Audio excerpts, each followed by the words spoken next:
Le S&P 500 a atteint un nouveau sommet, un nouvel ATH, et c'est encore loin d'être fini, je t'explique. Mais avant de commencer cette vidéo, n'oublie pas de t'abonner, de mettre un petit like, ça me ferait super plaisir. Si tu le souhaites, mets-moi dans les commentaires le nom de l'actif de ton choix que tu aimerais que j'analyse pour une prochaine vidéo. Tu peux aussi rejoindre ma communauté en rejoignant le lien Discord qui se situera en description ainsi qu'en commentaire. Et tu pourras venir partager avec moi et d'autres traders investisseurs, ainsi que retrouver énormément de ressources pour t'aider dans ton trading et même t'améliorer si possible. Allez, c'est parti. Comme vous avez pu le constater, on est venu recréer un nouvel ATH sur le S&P 500. Et on est quand même bien loin d'avoir terminé ce mouvement. Si on se réfère de nouveau par rapport à notre baromètre de janvier, donc on a clôturé aujourd'hui notre second trimestre de l'année.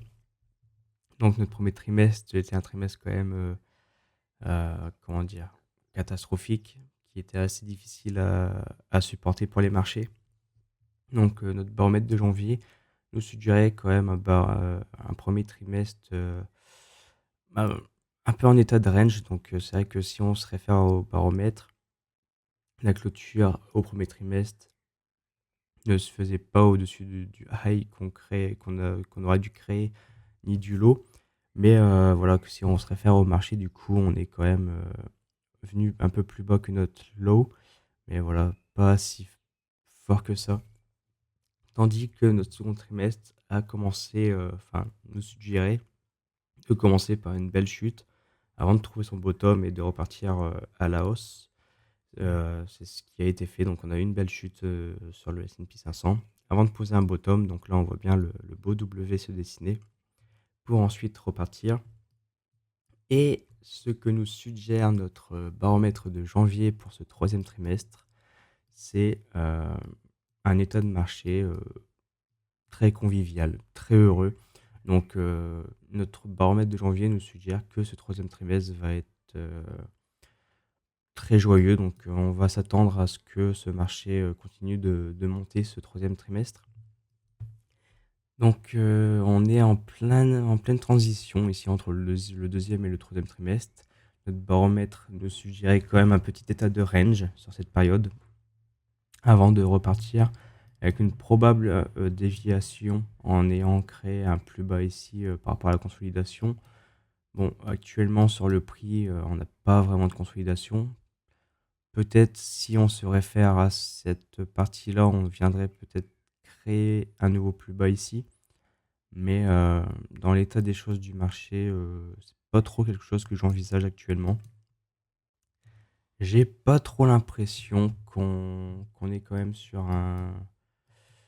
une possible correction. Peut-être si on regarde le du 4 heures, donc voilà, sur le 4 heures, on voit ce mouvement haussier ici. Tac, tac. Et avec ce petit W ici tout mignon, on peut envisager de projeter un AB est égal CD à partir de ce lot. Hop. Donc on aura un objectif qui pourrait nous mener à 688 à peu près, 689 points. On a les 5,08 ici du W vers les 700. Ça nous fait une belle zone d'objectif pour le S&P 500 pour les prochaines semaines. Si ce n'est les prochains mois. Donc, à surveiller. Donc, pour l'instant, on n'a pas de signe vraiment de ralentissement sur le momentum, pas de divergence. Peut-être aurons-nous une légère consolidation avant de repartir. C'est pas quelque chose à laquelle je m'attends qu'on revienne retester ce plus bas, mais voilà, le marché peut parfois nous surprendre, on surveillera. Mais l'objectif, en tout cas pour ce troisième trimestre, c'est de créer encore et encore de nouvelles ATH pour aller de plus en plus haut. On a également du côté de Trump quelque chose qui risque de faire bouger énormément les marchés. Alors je ne sais pas si vous avez vu ça passer, mais c'est tout simplement le projet de loi sur l'OBBB. Donc l'OBBB qui est le One Big Beautiful Bill.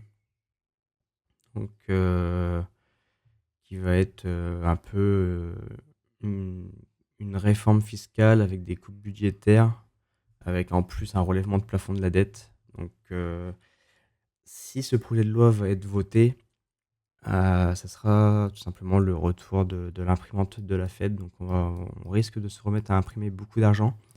Donc comment ne pas faire profiter ça au marché? Donc imprimer énormément d'argent, ça va faire, ça va être bien pris par le marché en tout cas. Donc je ne vois pas dans quel monde on ne pourrait pas suivre ce scénario sur le S&P 500, donc d'aller encore plus haut. On peut également aller voir du côté du Nasdaq aussi. Donc hop, on va prendre par exemple le futur. Parce que le Nasdaq, lui aussi était faire un nouvel ATH, donc ça c'est pas trop une surprise. On avait créé ce M avec cette légère correction derrière. Puis on est venu structurer ce W. Donc le fait qu'on ait ce M d'une part et ce W d'une autre part, ça nous incitait à croire qu'on était quand même dans une belle bataille de range où les vendeurs viendraient protéger ce M et les acheteurs protéger ce W.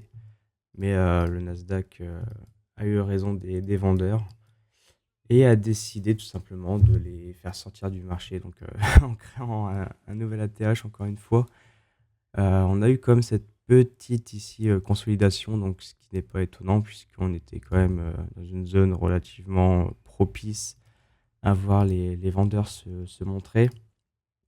Donc c'est pas étonnant qu'on voit le marché ralentir un petit peu, essayer de se chercher.